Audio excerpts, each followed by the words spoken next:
Selamat siang teman-teman, sahabatku, salam literasi. Pada kesempatan yang berbahagia ini, saya akan mensimulasikan perhitungan dan penjumlahan nilai SKD dan SKB pada tahapan seleksi CPNS tahun 2019 tahun 2020.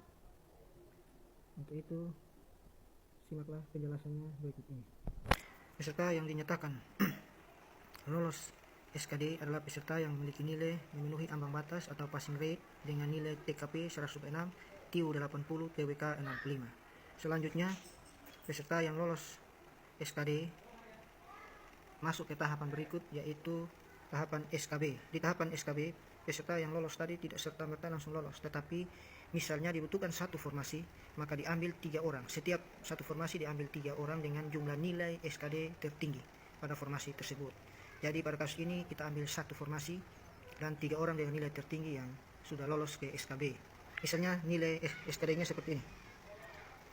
Si A mendapatkan nilai 400, si B 350, si C 300. Lalu hasil SKB-nya, si A mendapatkan 200, si B 180, si C 250. Nah, dari hasil ini akan dijumlahkan sesuai dengan Permenpan, dijumlahkan nilainya, diambil 40% dari SKD ditambahkan dengan 60% dari SKB. Nah, karena nilai SKD memakai nilai maksimal 500 dari 100 nomor, setiap nomor poinnya 5 dikali 5, 100 dikali 5 maka 500.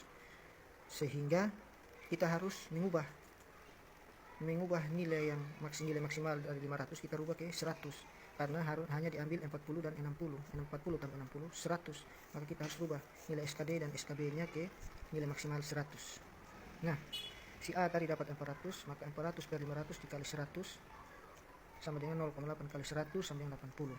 Ini nilai si A dalam nilai maksimal 100. Si B punya demikian, 350 per 500 dan dapat 70.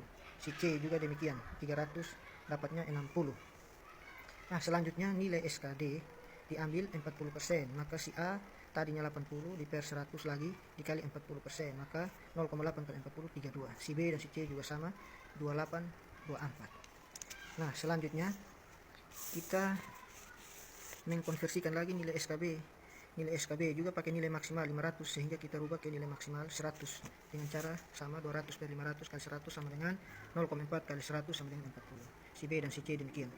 Si B dapat 36, si C 50. Dari sini belum habis, kita hentar lagi. Ini kan masukkan dia ke ambang batas, hasil dari ambang batas 500 kita rubah ke 100.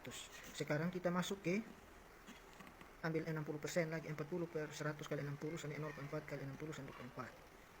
Si B juga demikian, 36 per 100 dapat 1,6. Si C 50 per 100 dapat 30. Ketika sudah sampai di sini, ini 60% dari nilai SKB. Barulah kita masuk di nilai akhir, kita jumlahkan nilai SKD 40% dijumlahkan dengan 60% nilai SKB. Tadinya si A nilai SKD yang kita sudah hitung 40% adalah 32, si B 28, si C 24. SKB 60% itu si A 24, si B 21,6, si C 30. Ini sudah seperti ini baru kita jumlahkan. Jadi hasil akhirnya si A 56, si B 49,6 dan si C 54. Jadi bisa kita lihat teman-teman, ini hasil SKD si C dan si A beda jauh, beda 100 poin. Si A 400, si C 300. Tetapi sampai di SKB hasil akhirnya selisih 2 poin saja. Si A 56, si C 54. Artinya kalau SKB Anda tidak siap secara baik, apalagi yang selisih nilai tipis-tipis 10 atau 20 poin di SKD, Anda bisa tereliminasi apabila Anda tidak mempersiapkan diri secara baik mulai dari sekarang. Oleh karena itu, perlu saya ingatkan kembali bahwa ini perhitungan untuk peserta yang formasi umum, berarti semua sama, tapi formasi guru ini untuk peserta yang sama-sama tidak punya serdik ataupun sama-sama punya serdik. Tetapi dalam kasus ini kalau seandainya si A atau si B yang punya serdik, kita misalkan si B yang punya serdik, maka nilai SKB-nya 100, nilai maksimalnya 100, lalu diambil 60%. Berarti 60 di sini otomatis kalau 28 tambah 60 berarti sudah 80-an, maka B yang lolos. Untuk satu orang berarti B. Oleh karena itu, demikianlah simulasi singkat dari saya, semoga bermanfaat.